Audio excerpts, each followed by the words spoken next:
Et voici à présent, mesdames et messieurs, notre deuxième sujet pour cette édition de Bonjour l'Égypte.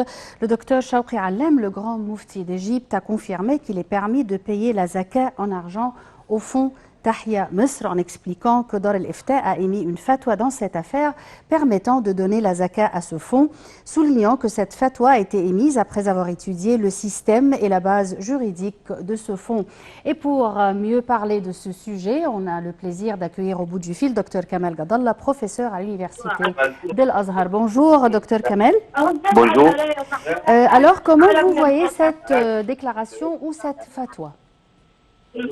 Ah oui, oui, je viens en fait de lire la fatwa déclarée par la maison de fatwa en Égypte qui parle de l'admission en fait de que les charités légales ou bien le monde légal fassent partie intégrante de dépenses en faveur des pauvres et des indigents. Surtout dans ce projet de vie honorable qui était déclaré par son Excellence le Président. Moi, personnellement, je ne peux que leur partager la vie parce qu'en fait, les charités, d'après l'expression coranique, les charités elles étaient exigées par la charia pour subventionner le besoin de la société. Donc, c'est clair et net. Il n'y a aucun problème que encadrer en fait les collectes de charité ou bien des zakats des demandes légales ainsi que même les charités ordinaires dans les travaux qui peuvent servir à une bonne partie de la population. Ce n'est pas seulement de façon individuelle. Parce que nous avons aussi ce qu'on appelle dans le sentier d'Allah wa fi sabilillah. C'est l'une des voies en fait auxquelles sont destinés les charités wa fi sabilillah. C'est très très large. C'est un domaine excessivement large qui pourrait comprendre plusieurs choses, plusieurs actes caritatifs.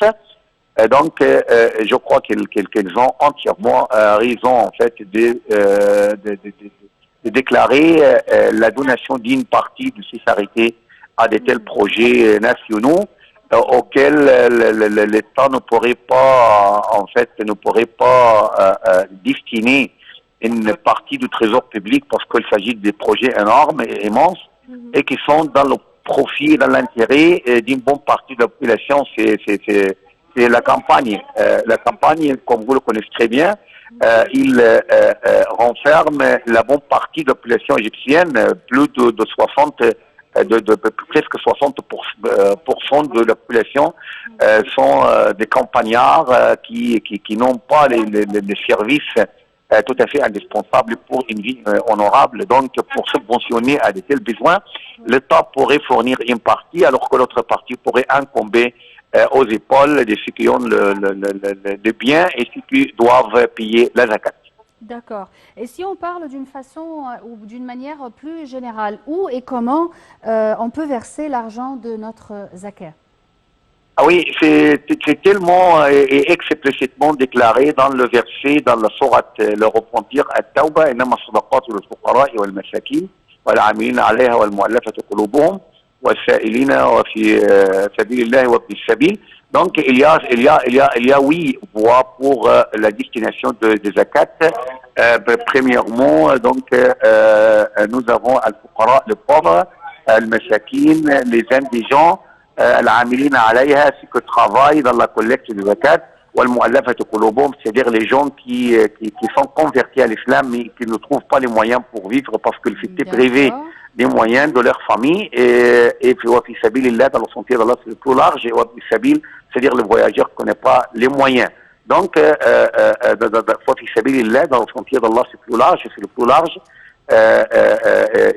Qui pourrait être consacré premièrement à ceux qui combattent dans le sentier d'Allah, c'est-à-dire les soldats. Il s'agit d'une guerre, par exemple, de ce qu'on appelle les forts militaires, le Makoud al-Harbi. Donc, il a son droit aussi dans la zakat.